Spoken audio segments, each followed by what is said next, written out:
ഇന്ന് രാവിലെ എനിക്ക് ചെറിയ പനി ആയതുകൊണ്ട് തന്നെ ഞാൻ മീൻ വാങ്ങാനൊന്നും പോയില്ല കേട്ടോ. അപ്പോൾ നമ്മുടെ വീട്ടിൽ കൊണ്ടുവന്ന മീനാണ് ഞാനിത് വാങ്ങിച്ചിട്ടുള്ളത്. അപ്പോൾ കോര 100 രൂപയാണ്, കൊഞ്ചിന് 100 രൂപയാണ്. അപ്പോൾ 100 രൂപയ്ക്ക് കൊഞ്ച് അത്യാവശ്യം കിട്ടിയിട്ടുണ്ട് കേട്ടോ.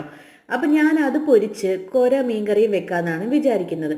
അങ്ങനെ ഞാൻ കൊഞ്ചൊക്കെ വൃത്തിയാക്കി എടുത്തിട്ടുണ്ട്. അപ്പോൾ അത് വറുക്കാൻ വേണ്ടിയിട്ട് ഇഞ്ചി വെളുത്തുള്ളിയും പിന്നെ കുരുമുളകും മുളക് പൊടി മഞ്ഞൾപ്പൊടി എല്ലാം ചേർത്ത് ഞാൻ നന്നായിട്ട് കുഴച്ച് മാറ്റി വെച്ചിട്ടുണ്ട്. ഇത് മീൻകറി പെട്ടെന്ന് ഞാനിവിടെ റെഡി ആക്കിയിട്ടുണ്ട്. അത് തിളച്ച് വന്നപ്പോഴത്തേക്ക് മീനൊക്കെ പറക്കിയിട്ടു. നമ്മുടെ കൊഞ്ച് പൊരിക്കാൻ വേണ്ടിയിട്ട് ഇത് എണ്ണയിലേക്ക് എല്ലാം എടുത്ത് വെച്ചിട്ടുണ്ട്. അതിനുശേഷം നമുക്ക് കുറച്ച് വെണ്ടയ്ക്ക മെഴുക്ക് വരട്ടണമായിരുന്നു. അപ്പം ഞാൻ സൈഡിലേക്ക് അതും ചെയ്തു. അപ്പം നമ്മുടെ കറിയെല്ലാം ഇവിടെ റെഡിയായി. അപ്പം നമുക്ക് ചോറ് കഴിക്കാൻ പോയാലോ? അതാണ്ട് ഞാൻ ചോറ് എടുത്ത് വെച്ചു, വെണ്ടയ്ക്ക മെഴുക്ക് പുരട്ടി വെച്ചു. നമ്മുടെ ഇന്നത്തെ സ്പെഷ്യൽ കൊഞ്ച് ഫ്രൈ ഞാൻ അവിടെ എടുത്ത് വെച്ചിട്ടുണ്ട്. ചെറിയ കൊഞ്ചാണ്ട് തന്നെ നല്ല ടേസ്റ്റാണ് കേട്ടോ. പിന്നെ അതേ നമ്മുടെ മീൻ കറി.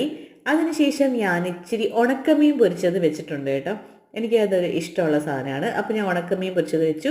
1 സ്പൂൺ തൈരും. ഈ മുളക് കറിയും തൈരും കൂടി കഴിക്കുമ്പോൾ ഭയങ്കര ടേസ്റ്റ് ആട്ടോ. അപ്പോൾ ലൈക്ക്, ഷെയർ ആൻഡ് സബ്സ്ക്രൈബ്.